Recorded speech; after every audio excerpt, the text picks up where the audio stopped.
Hello everyone, good afternoon सबैलाई।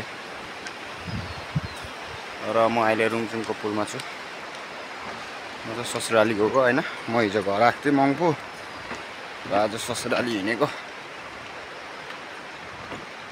मेरो Mrs र नानी चाहिँ माइत आएको छ नि त, त्यही कारणले गर्दा साह्रै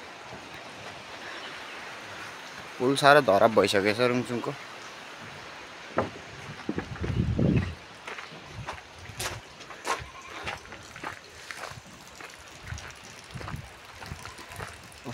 अब उकालो हिँड्नुपर्छ, जोट 15 मिनट जस्तो लाग्छ।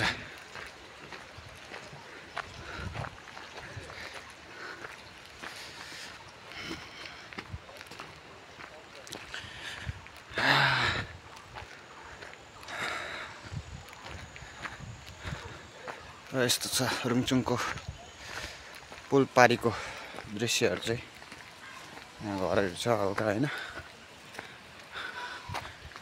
काठको 2 तला घर।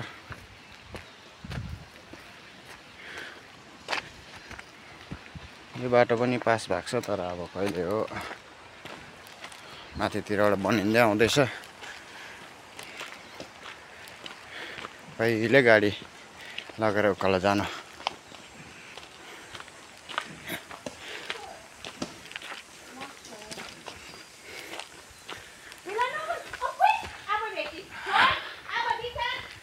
हिँडाइ जोट हुन्छ,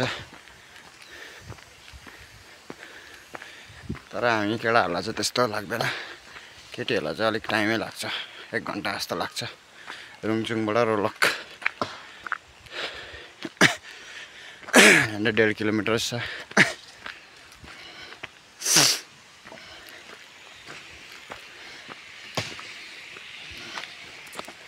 ल यो छोटो भिडियो समाप्त गर्नेछु म।